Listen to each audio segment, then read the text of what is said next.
Hello friends, मेरा नाम रूपा कुमारी है। मैं पीटीसी छिंदवाड़ा की द्वितीय वर्ष की छात्रा हूँ। मेरा रोल नंबर 60 है और आज का सब्जेक्ट है गणित का शिक्षण शास्त्र। यूनिट 2 गणित में सीखने की योजना और आकलन। टॉपिक गणित में सीखने की योजना क्यों और कैसे बनाएं। बच्चे बढ़िया ढंग से तब सीखते हैं जब पाठ को इस ढंग से सावधानी पूर्वक व्यवस्थित किया जाए कि सीखने की क्रिया दिलचस्प बने। ऐसे सवालों से उन्हें सीखने में मदद मिलती है जो उन्हें सोचने के लिए प्रेरित करे। इसके अलावा ऐसी सामग्री और गतिविधियों का इस्तेमाल उपयोगी होता है जिनसे विचार विकसित हो और अभ्यास का मौका मिले।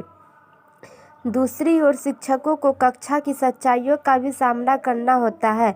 इन सच्चाइयों में सामाजिक, आर्थिक और ढांचागत विभिन्नताओं के अलावा पाठ्यवस्तु को लागू करने और मूल्यांकन से जुड़े मुद्दे भी शामिल हैं। इसके अलावा पाठ्यक्रम नियोजन के कई चरण होते हैं, जिनमें पहला है यह तय करना कि कौन सी विषय वस्तु पढ़ाई जाएगी। इसके बाद यह तय किया जा सकता है कि आप बच्चों में कौन सी क्षमताएं विकसित करने की उम्मीदें रखते हैं। इसके अंतर्गत किसी भी विशिष्ट गणितीय अवधारणा सिखाने की योजना बनाना आवश्यक है। इससे हमें बच्चों के साथ अपने कामकाज को व्यवस्थित करने में मदद मिलती है, जिनसे उन्हें सीखने में बढ़ावा मिलता है। ऐसा करने से हमें इस बात पर भी गौर करने का मौका मिलता है कि हम क्या कर रहे हैं। इससे आमतौर पर हमारी सिखाने की क्षमता बेहतर हो जाती है। गणित में सीखने की योजना बनाने का तरीका ये है कि शिक्षक खुद पहले इसको पढ़ ले और फिर गणित सिखाने सिद्धांतों के मुताबिक हर पाठ की योजना ध्यान से बनाए। इसके लिए ज़रूरी होगा कि शिक्षक सावधानी से हर पाठ को देखकर ऐसी योजना बनाए जिसके मुताबिक पढ़ाने का क्रम बच्चों के विकास स्तर से मेल खाता हो। मिसाल के तौर पर ज़्यादातर पाठ्य पुस्तकों के हिसाब से जोड़ घटाव जैसी प्रक्रियाएं सिखाने से पहले बच्चों को 1 से 100 तक की संख्याएं सिखानी चाहिए।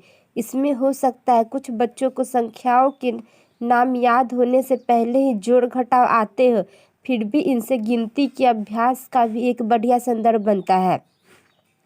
बच्चों को सिखाने के ऐसे मौके मिले जिनके जरिए वे गणितीय अवधारणाओं की अपनी समझ बना सके। जैसे कि कक्षा 1 के बच्चों को ऐसे इबारती सवाल दिए जा सकते हैं जिनका जवाब देने के लिए उन्हें जोड़, घटाव और शायद गुणा भाग का उपयोग करना पड़े। इससे बच्चों को अपनी समझ बनाने के बहुत मौके मिलते हैं। जो कुछ पहले से जानते उसे आधार मानकर आगे बढ़ा जाए। उदाहरण के लिए बच्चे ठोस रूप में भिन्न संख्याएं कुछ हद तक समझते हैं।